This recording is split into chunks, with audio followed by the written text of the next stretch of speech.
To preface this review, I don't hate Taylor.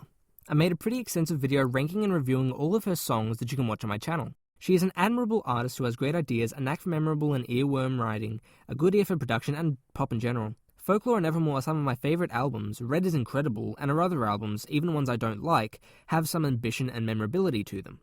With that out of the way, The Tortured Poets Department is Taylor's newest album, releasing after months of anticipation, though without much build-up aside from some QR codes in capitalized letters. Let's start by going through what I think about the songs. Fortnight's mix is a bit muffled and crowded, but I like the aesthetic. The writing is pretty decent, and I was apprehensive about the Post Malone feature at first, but he adds to the feel of the track and doesn't overstay his welcome. It's a good opener to the album and most likely going to be a hit. The title track has maybe the only bit of wit on the album, with the typewriter line. It also has some pretty strange lines, and it doesn't do a good job explaining the theme or hook of the album. It's alright, but it could do a lot more. My Boy Only Breaks His Favorite Toys sees Taylor retreading stuff she's already sung about. Loving a dude who treats her bad, but she'll fix herself after everything he did to her. It's pretty bland and forgettable. Down Bad has interesting production, but the profanity is a bit excessive. It's somewhat memorable, but honestly doesn't hold a candle to any other pop tracks in her catalogue. So Long London is well produced and has its own distinct identity. It has a well-written story and executed with energy and urgency to it that propels it forward where a lot of other songs are pretty dull and stagnant. But Daddy I Love Him is a bit excessive, running over 5.5 minutes. It's also pretty corny and over the top, but it's decent enough and I don't hate it. Fresh Out the Slammer is kinda aimless. It starts and ends with a jail reference, but aside from that it doesn't really have any relation to the title. A lot of the track is just rambling and doesn't really add much to the album. Florida has an alright Florence and the Machine feature, and the vibe is pretty decent, but the chorus is very grating with the guitar strums that I just can't stand. Guilty as Sin isn't really anything. It's forgettable. The production is more laid back, and it tries to do a cool build-up to the ending, but it doesn't really work because there's nothing that it's building to. The final line is also kind of annoying, because it implies the song is all related to being able to cry, when it isn't. It's just a cheap way to insert emotion into the track. Who's Afraid of Little Old Me is pretty good because it touches on something that the rest of the album doesn't. Taylor talks about her presence in the industry, not just her love life. It's pretty corny, but it's better than most of the other songs in the album. I Can Fix Him, No Really I Can is another pretty good song.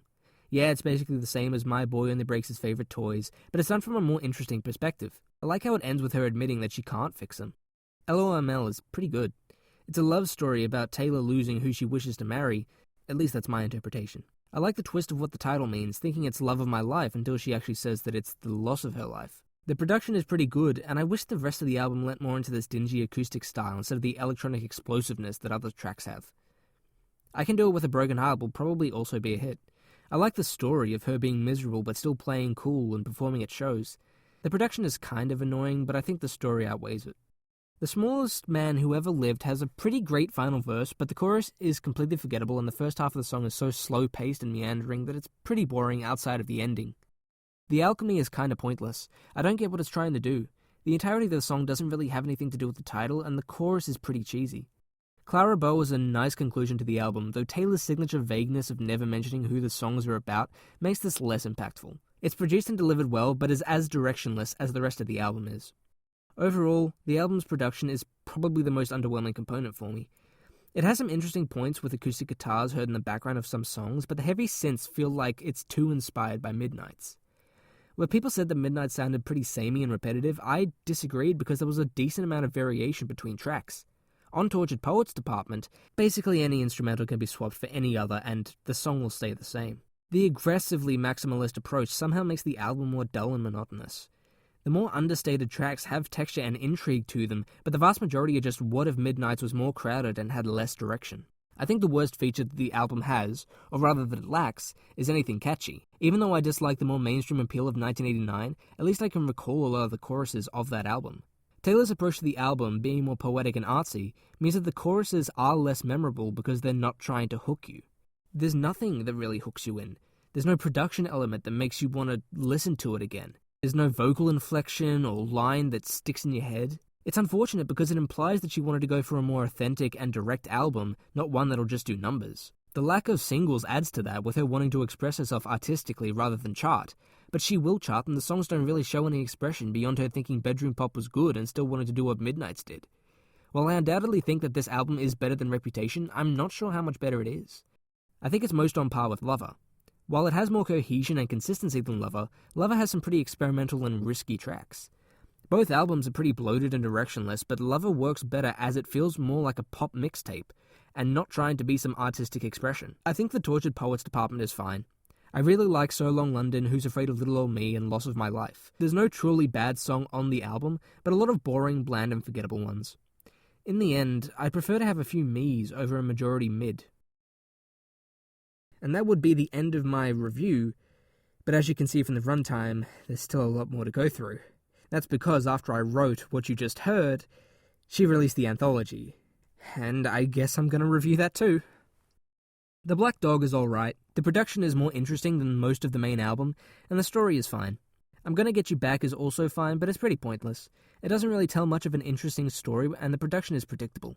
The Albatross has an instrumentally different approach, with a more acoustic direction that I wished for. The rest of the album also follows this instrumental direction. Here, though, I'm kind of underwhelmed. The production feels more like a folklore leftover a la Carolina. Feels kind of dated, but it's still decent. Chloe or Sam or Sophia or Marcus is a clunky title, especially since it's mostly unrelated, but it's a pretty good song.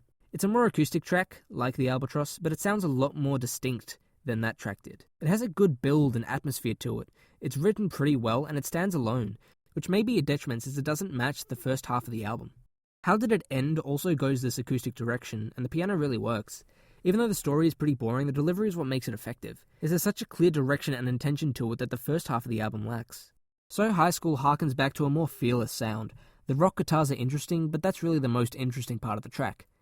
I get the song is probably about Travis, and it's cute, but a bit corny. I Hate It Here is a cute song. It's pretty nice. There's not much to say about it, I just think that it's kinda cool. Thank You Amy is pretty tongue-in-cheek. I didn't get the song initially until I looked at Genius, as I thought the capitalization in the title was random in a mocking tone. Turns out it spells Kim. It's a pretty funny diss of Kim, and it works well. The production is also great. It's smart of her to make one of her more risky songs also sound really good. I Look in People's Windows is fine. She's looking everywhere to try to find her ex, and I guess that's a fine story. It's a pretty short song, and it's just okay. The Prophecy is also a pretty standard love song. Cassandra is a cool Evermore-esque song that tells a contained story touching on current themes that can be related to Taylor. I love when she makes these kinds of songs, but this one is just pretty good. Peter is great. Yeah, it's a typical love song, but it uses the story of Peter Pan to express a lover who she wishes would just grow up so they could be together, but he never did. Production-wise, it's still acoustic, and it's pretty well-rounded. The Bolter rocks. It tells this compelling story of this woman who constantly leaves everything behind, but she's justified in doing so. It's a really fun song with a good rhythm and groove to it. Robin sounds nice with the slow pace, and I like the animal metaphors, but I think it's pretty standard. The manuscript is the song I wanted from Tortured Poets. Not only is it poetic, instrumentally layered and cohesive, but it really does feel like Taylor is tortured. It's a reflective track, with Taylor looking back on her life and all of her loves that she's had, how she was scarred and tried to help herself by casual dating. It's a side of Taylor that she doesn't really touch on. It's sensitive and intimate and personal. It's what I wish the entire album would have been like. As it stands, it's the best song on both of the albums, and honestly one of my favorite Taylor songs. So how's that for a flip? The original album I found dull, repetitive, boring, and pointless, along with some of Taylor's worst albums. Then the second half drops and it feels like the first half was a joke. It's like Taylor was like, you know all this anticipation I've been building up? Well, this is what it led to. And the response is like, oh, wow, thanks, Taylor, this is great, thanks.